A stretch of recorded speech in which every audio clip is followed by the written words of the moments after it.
Good evening, ladies and gentlemen. Awesome, awesome. Give yourselves a big hand for being out this evening. So, I want to do something a little different because whenever I close out an event, I try to finish out on a good note and being as though I am home. Okay? This is home. And I'm glad to be home. That's right, I'm glad to be home. Thanks a lot. I want to do something a little different because this night is rather historic. And in this room we have some legends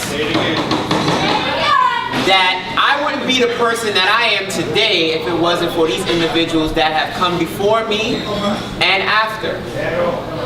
So first, I want to bring up the first keynote who delivered her address earlier, Miss Crystal Garner. Come on up. I also want to bring up Mr. John Marshall, who served from 2010-2011 as the SGA president. I know I'm breaking protocol, that's right. I also want to bring up our current SGA president. Come on back up, Jason, make some noise for him. As well as our president-elect. Where is he? Come on up, make some big noise.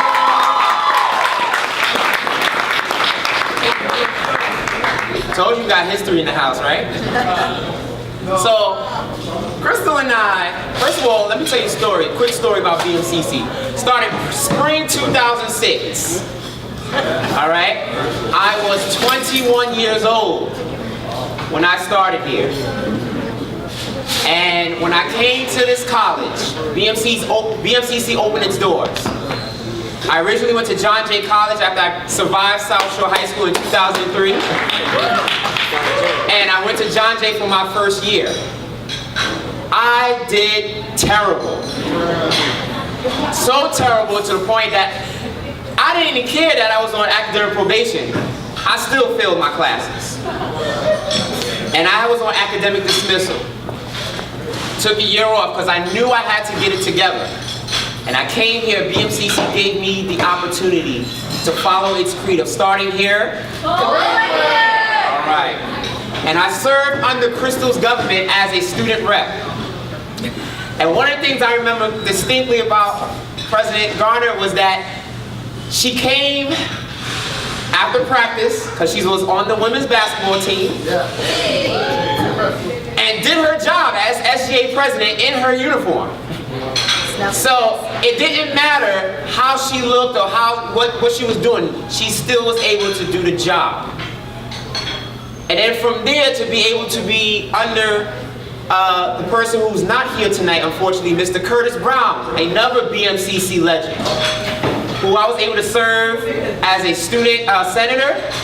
Then I became vice president, became president for a short time, and then I finished my journey as a senator.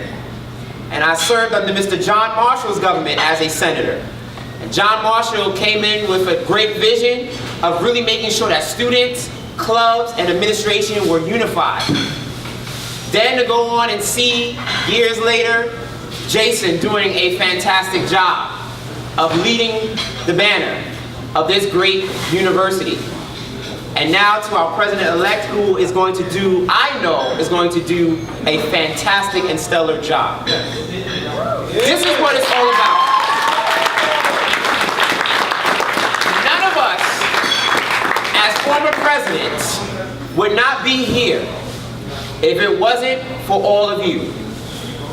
All of you took the time and the freedom and the willingness to sign our petitions, to take the time to answer our questions, to take the time to do research on who your candidates are.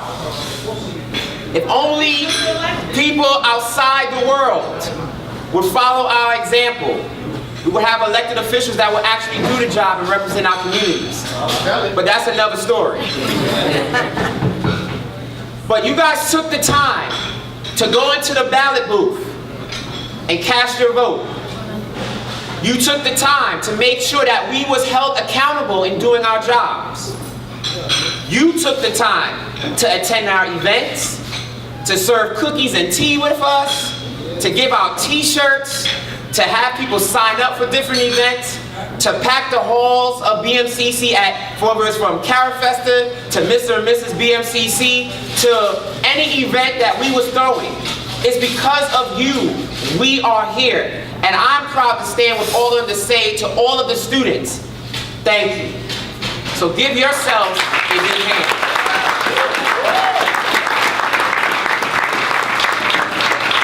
You know, the Honorable Vice President, who's watching via FaceTime, Dr. Marva Craig.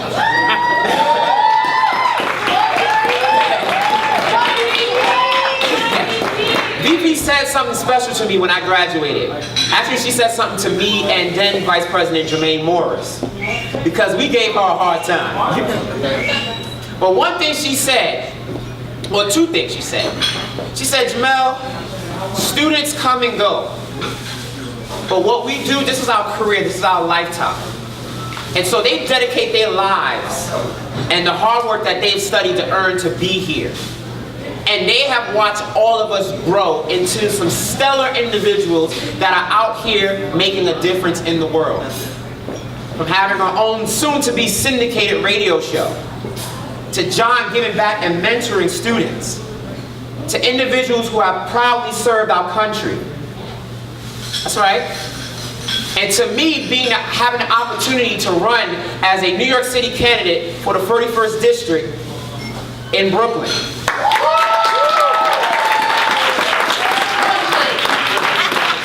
And still on track to one day becoming President of the United States. None of this would be possible. I'm doing the Trump. None of this would be possible if it wasn't for the sacrifice and the investment of all of you. So to VP, to Harry Mars, to Richie, to all of you guys, we really want to say thank you. To the class of 2017, where you at? Make some noise.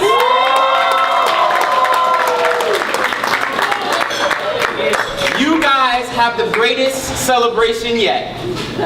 Because you're going to walk down the halls of Madison Square Garden and you're going to reflect on the moment you walked in here as a freshman, taking 3, 4, some maybe 5 classes, and going through some professors that you ain't think you was going to pass those classes, to taking the last final that you took and you properly gave that final with pride to your professor, saying, I'm done. It's over. I'm finished. You all are going to have the greatest celebration, because I know for some of you all, this is the very first time you're graduating from within your family. Yes, me! Yes! For some, it's bigger than you and your household. You're representing your community. And you're becoming a positive statistic in the midst of everything that's going on outside of these walls. You all are the next generation to make a substantial difference and to show the country and the world why we are on track for greatness. And so I close out by saying this. Great moments come from great opportunities. Change begins with one, therefore it shall begin with me. The ultimate power that we have as human beings is choice. All of you made a decision to apply here. All of you made a decision to step up and be leaders and representing the respected clubs to build and promote student life. All of you have taken the time to ask your elected officials questions, from the president all the way down to the student reps. All of you have taken the time to navigate these halls, whether it's from the south side of Chambers Street to the north side of Chambers Street. All of you have taken the time to go above and beyond to speak to your professors, to go for the grade that you earnestly deserve.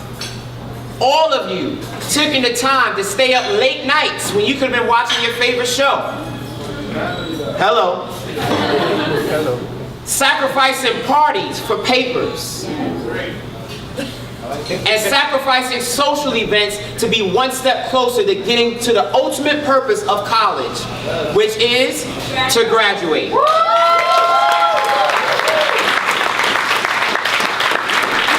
And so I say to all of you, I salute you 100%.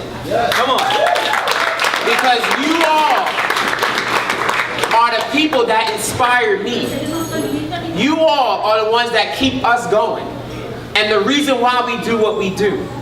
We're faced with many challenges. I can tell you right now, as a candidate, and soon to be, because I'm speaking life to it, the next city councilman in the 41st district, I will come back here and remember moments like this, where you took the choice to listen to what we had to say. You all are the reason why we stand here before you. We are legends because of you. And so for you all, continue to go forth, continue to shine bright, continue to make the difference, be the change that you want to see, and let it begin with you. Thank you all so much, and have a great day.